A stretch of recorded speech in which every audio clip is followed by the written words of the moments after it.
This specific podcast is focused actually on how do you build inner strengths.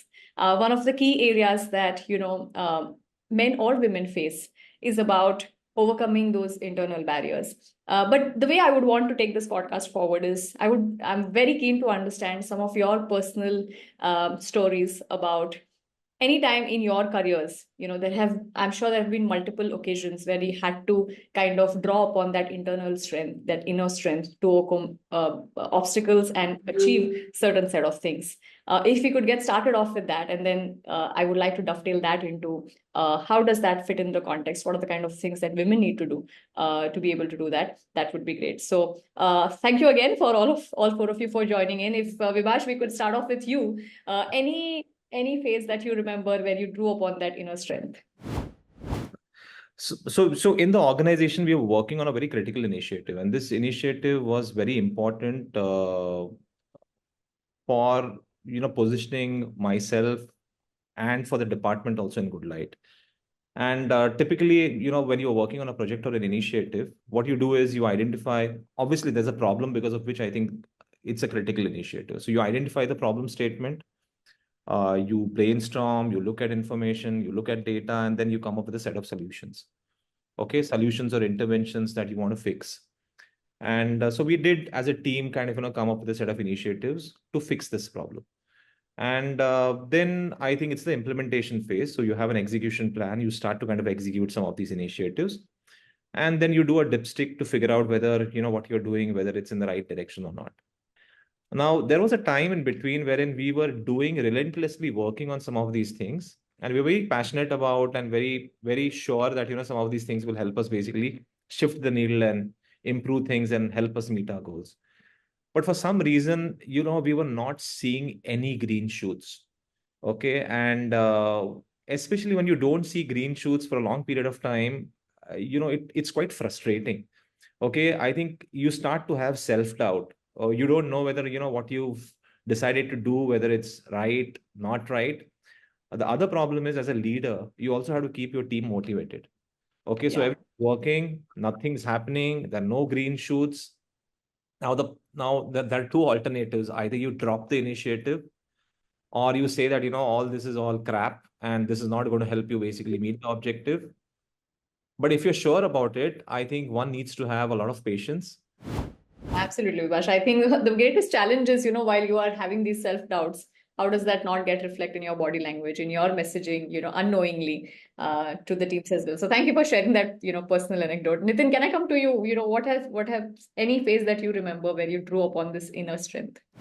So I've had the opportunity to work in different cultures quite a bit, and quite a few companies, because I was a change consultant in my past life. And in one such assignments where we acquired or got into a JV in Indonesia, and I went in as a de facto head of HR to sort of integrate that company and work on that. So I was 9 months into that assignment, and obviously the relentless burning of midnight oil, and every quarter you would have a board sort of update. So you had a local board, and I worked for this insurance company which was headquartered in the UK. So you had some folks coming over from the UK, regional office Singapore, and then you had the board members from there. Now, in one of these segments, which I later realized that I must have offended the local partner somewhere. And as I reflect on that today, it's a cultural understanding, right? Or misunderstanding. So I was challenged in a very, very fierce manner in the boardroom, to the extent of someone actually speaking to you in a very, very condescending manner.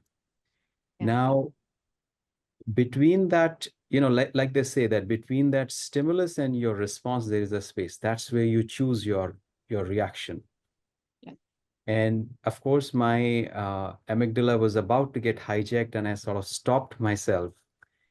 And as I look back today, I probably went back to my default, and I focused on what is my superpower.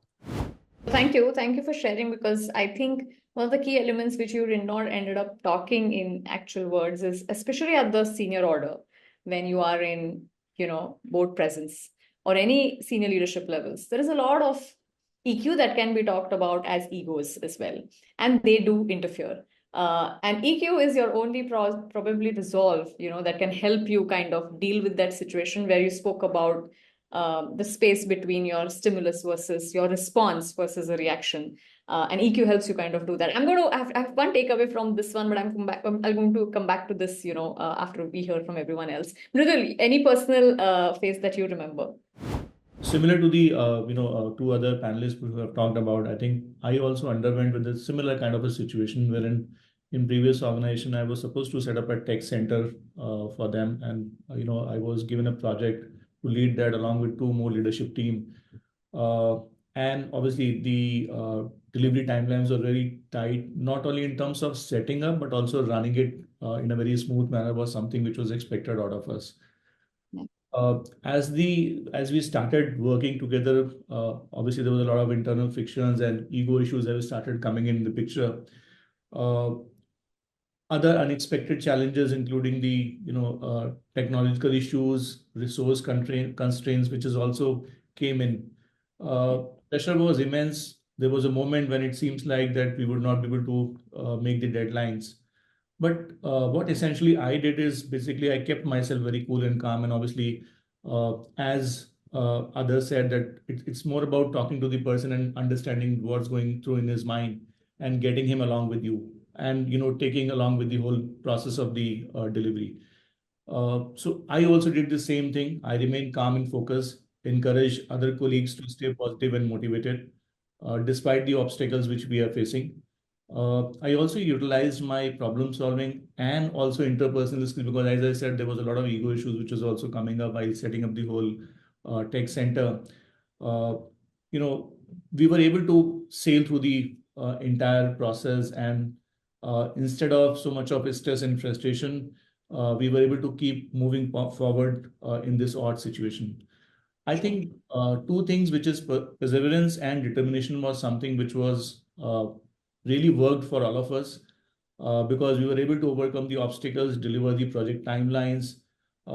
This entire experience actually taught me the importance of resilience and staying composed under the different stress situation. Yeah. So that is how we were able to sail through, and obviously the value of the teamwork and effective communication has also helped in achieving that goal at the end of the day. No, thank you, Pradhan. I think Vibhash also spoke about patience and self-belief, key Absolutely. elements to drive perseverance, and the determination to make it happen. And most decisions are right or wrong only in the hindsight, but on areas where you think there is self-doubt seeping in, these kind of things definitely come in. Can I come to you? Thank you, Harish, for patiently waiting. But any anecdote you remember from your personal career? Yeah, I can just, I don't have to go far back. I can talk about the current organization. I guess we're a new organization. We started only last year as an organization. I guess the organization had a very clear objective that we want to work as a with a startup mindset, but want to have processes, system as evolved as any mature organization. Right now, when you start with a lean organization or a lean team, right, you don't have much of a resources, but the expectation for the people who are coming from, who have worked in a larger brands, right, they've come with their own this thing, very high expectation. Now the challenge what we had was in terms of how do we create a ecosystem or or a culture, right, where people feel they don't feel that they have joined a wrong organization, right? But knowing that we were just starting, I guess that was one biggest obstacle. Everybody has a very different expectation coming from different organization, and we didn't have resources and infrastructure. Team in HR team, I guess we were one or two people to start with when we started last year. I guess what we did was, or what we were mindful of in terms of what resources are available. Okay, if you are mindful of that, okay, we may not have a direct immediate team, but there are the other team members, right? And can we distribute and when, right? So that's the, I guess, being mindful of that was something which helped us to navigate things. I guess other thing, I guess, being positive in terms of that it will come, and there would be a stage where you will evolve and you'll reach a level where things would be in place. So and being very mindful of in terms of that it's just the initial phase of 6 months or 1 year when you'll have to pull in. I guess till the time the goals were clear and we distributed our work, I guess that's helped us to overcome these things. I'm going to switch gear here. Nitin spoke about this superpower, right? Everybody has some superpower, especially to do with how we operate our inner strengths. And if each one of you had to pick your superpowers when it comes to inner strengths, and what has it taken you to cultivate that? Because some of them we are born with, but we also need to keep honing them, keep building them, because we all run into more and more, if you may call it, challenging, complicated situations. So, if I can come to you, Vibhash, what is your one mental superpower, and what has taken you to cultivate that? See, typically what happens is in your day-to-day work, there is a lot of breadth of activities that you're doing, right? So there are multiple things happening at the same time. Again, in office, at the same time, there are certain demands that you have in your personal life. So you're trying to kind of juggle multiple balls in the air. In office, while I think you're trying to manage breadth, you are also expected to get into the depth of things and know what's happening in each one of these areas. And juggling multiple balls is something, it used to be a challenge a few years back. And because you try to pick up one ball and the other drops, so on and so forth. And while you're doing something, say, for example, now I'm on this podcast, there's a lot of chatter that possibly could be there in the head. Okay, because what's going to happen next, or there is another meeting, or there is another agenda to be met, so on and so forth. And what happens is in the process, I think neither are you giving justice to what you're doing now, neither are you nor are you giving justice to something that's going to happen, say, later, in the day, so on and so forth. I think my mantra has been, when you're doing something, be present in the time. Okay, focus on what the goal on hand is. Try to keep all distractions, noise, chatter in your brain away, and just focus on the work that you're doing at that point of time. It really helps declutter your head. I also think that, you drop fewer balls now, because I think, exactly in terms of, what you need to focus on. Again, this has come with practice, this has come with time, but it surely helps being focused. Absolutely. No, the way I would put it is, be present in the present. It's the way to look at it. Absolutely. I think a lot of us face these kind of conundrums for many, many years. And it's only practice and probably a very by design approach of telling yourself every day, each day, that this is how I'm going to operate. And eventually, it hopefully becomes our superpower. Thank you. Nitin, can I come to you? What is your superpower when it comes to mental strength, and how have you cultivated it? I mean, I think I'll just build on to what Vibhash was saying. I think it is years of practice, right? You go through the situation because it is not a competency or capability, the inner strength that you're necessarily born with. I think you sort of hone that as you go along.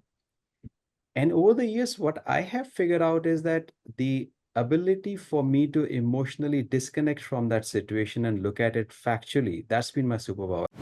Lovely analogy. I think it will stay on for the audience to remember that when you are at a pub or a bar, when you are at the balcony, you get to see a much better view of what's happening deep down. So thank you for sharing that. Mridul, what's your superpower? How have you cultivated that?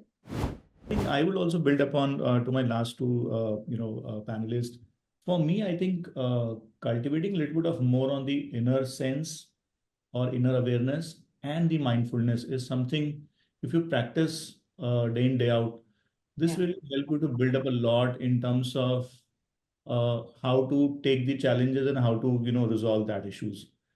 Uh, it all depends on that in that specific situation, how you're actually going to react, right? And if you take us 2-3 minutes, think about the situation, I think half of your battle is already won. So if you practice that self-care and mindfulness in a day-to-day life, it really works a lot. And then probably you are able to, probably sail through or give you a better situation or better solution to the problems. So I will actually practice and do it. Absolutely. Looking inside, as much as we are always trying to, capture things outside. Harish, your superpower? Ability to switch on and switch off. I guess that's a very simple thing what I try to practice, and I've been doing that. And what do you do during when you switch off is something for that also a very simple formula, which I call it, right? Friends, family, food, and fun, right? So even it is a 5 minutes break or a say half a day or a 2 days conscious break from the just move out, switch off completely, go back to these four things which really recharges you, come back strong and look things very differently. It will give you a different perspective altogether, right? Because you come re-energized. So I guess there is a support system which you fall back to when you switch off, and then again you come back and switch on your recharge for that. That's just a very simple thing which I follow. All right, switching gears here because this is in context with women, and one of the greatest things, obstacles that women face, and it's out there. Literature speaks about it. Last year I was able to interact with so many women, and building that protagonist mindset, building that inner strength, overcoming those internal barriers is one of the basic things that women face in organizations. From an ally point of view, or from an organization point of view, because while we work with women independently, individually, on how they need to build this inner strength, and some of the reactions that you have given to the previous questions definitely helps. But what do you think as allies and then as organizations can be done to help women kind of build this inner strength, get over their internal barriers? Nitin, could we start with you? And like I said that, so if I just take the example of this corporate governance, the governments are not able to do much, and that's why they're just pulling the corporates into it. And BEI is an essential part of this. I'll take an example, and I might just quote an example for the work that actually we're doing with your organization and your team, Suruchi here. So you may know that we run a program called ALP, Accelerated Learning Program. Now, the fundamental need of that program comes from stemming from the fact that we're a tech company. And when I look at the talent around, all of them are technically really, really sound, right? Yeah. But when it comes to them taking on the leadership positions, that's where they lack, that competence. And we realized that when we looked back at the last 7 years data, we figured out that apart from the leadership competencies that we continue to talk about, one thing that we needed to do was create a community, number one, for them, where they could just go and share common challenges. Number two, give them a platform to figure out what's working for others that could work for them. Mm-hmm. And number three, build a fundamental competency for them to be able to articulate in a very, very short span of time, how do they connect the dots and present themselves? Wonderful. I think that's what we are looking at, when we speak about in our allyship masterclasses. How do you build this culture?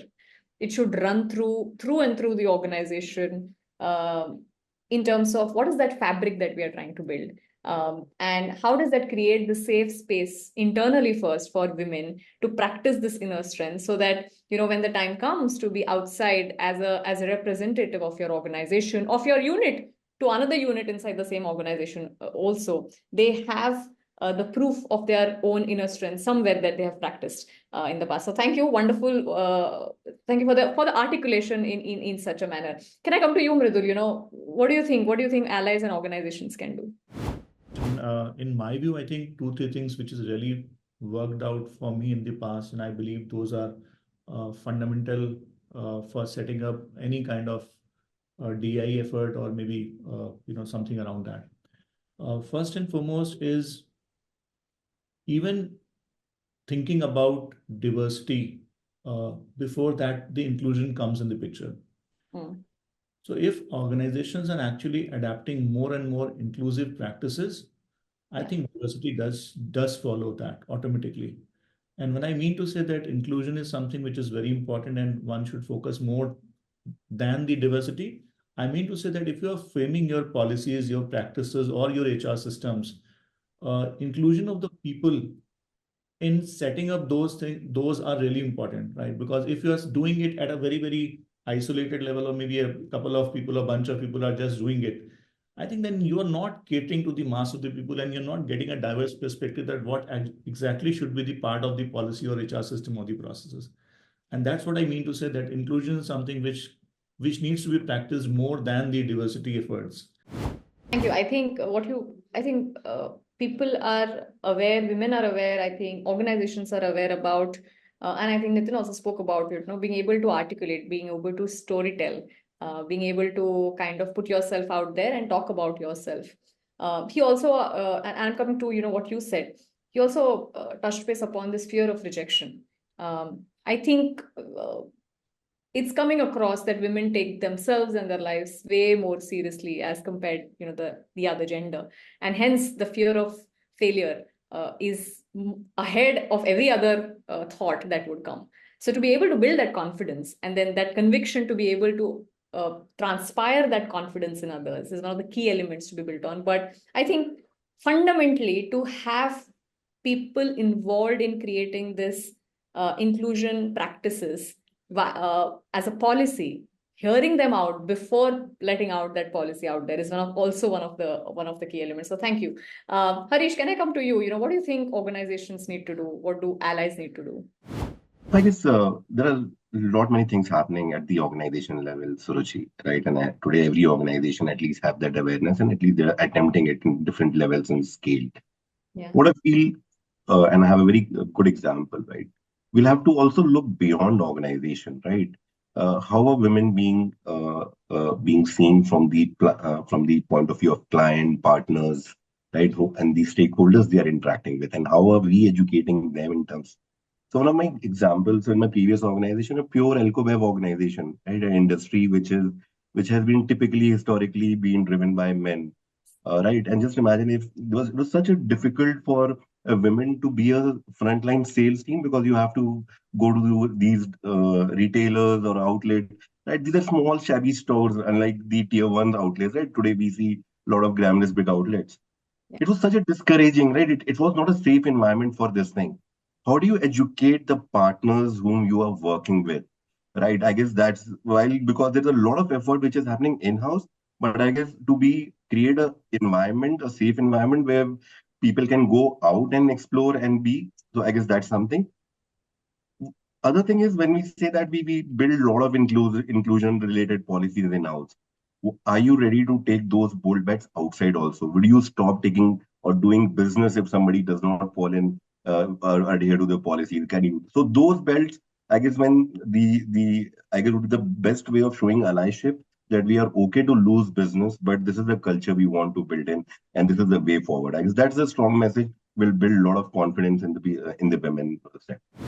Absolutely, Harish. I think you are in you're in the power to say that because you're a newer organization. You have a way to set this as a foundation very, very clearly that this is absolute no go.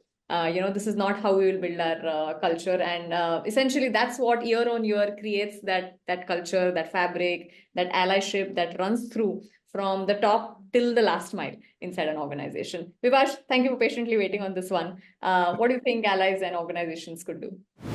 So I think I'll just add to what Mridul was saying, and I do agree with him. Invariably we keep on talking about DEI. Okay, honestly, I think it should be IED. Okay, and because inclusion and equity will lead to, if you have an inclusive work culture, it will lead to having a diverse workforce. Yeah. Okay, so that's point number one. When we talk about inclusion, what are we talking about? We are saying that whichever cohort you belong to, so gender, sexual orientation, religion, caste, which place you come from, so on and so forth, irrespective of whichever cohort you belong to, do you feel included within the organization, or do you feel that you're unable to give your best because you feel out of place? Yeah. If you feel out of place, then obviously there is something in the culture that makes you feel out of place. Yeah. So as an organization, I think the philosophy should be, and if you really believe in this, the philosophy should be that, okay, we will ensure that we take care of all cohorts irrespective of whether they are a minority or not. Yeah. Okay, so I may be an introvert, and if I feel out of place, then am I doing a set of things because of which rest of the extroverts make me feel out of place? So I think it's very important to kind of build this culture, and it is not something that can be done overnight. Sure. No, I think in fact, if you meet an average working woman, I think as I personally feel, whenever we say we need to empower women, it kinds of, in the first place, you have shown that there is no power. Yeah, you are belittling them, honestly, and Yeah. And it ends up becoming like a quota. We've got 30% women and 40% women, then everyone's trying to kind of just increase, hire more number of women employees, so on and so forth. It starts becoming a number game, and the whole philosophy with which you started off, I think, goes somewhere in the background. It becomes like a number game. Becomes an agenda, frankly. I mean, for our annual event, I invited senior leaders from Jombay to come on stage, all the women. And Jombay senior leadership has 60% women. Now, I did not go out and look for women. I just looked for merit, right? We, as founding team members, senior leaders, we were looking for talent, merit to come on board. It happens to be that 60% of the senior leadership is women. But I think the bottom line is merit should and always supersede everything else, because we are all trying to create value, we are all trying to create meaning, and pulling someone up doesn't mean pulling someone else down. Or you have a set of policies which take care of everyone's needs, and they're not just lopsided towards one cohort. And when I say cohort, it could be gender, community, whatever. In fact, now the definition of diversity, for at least the progressive organizations are looking at it that way, is, like you said, pointed out, these are probably the primary ones. But even, neurodiverse people, people from different educational backgrounds, they bring in a lot of diverse perspectives to the table. And it's not really limited to gender or sexual orientation or even, rural versus urban. There are so many other cohorts that could provide, much diverse perspective to an entire organization. So thank you for bringing that out. And the kind of things that I'm, listening here is to build that kind of an ecosystem. I think it's important to put together policies where the inputs of these kind of cohorts are considered before they come into practice. Because I think communication and being able to speak is the first step for any kind of things to come in the play. But thank you very much. From an inner strength point of view, I think some of the key aspects to look at is to be able to build that disconnect between so many things that are happening with us internally, being able to take care of yourselves, be more mindful, switch on and switch off, to be able to basically stay in the present.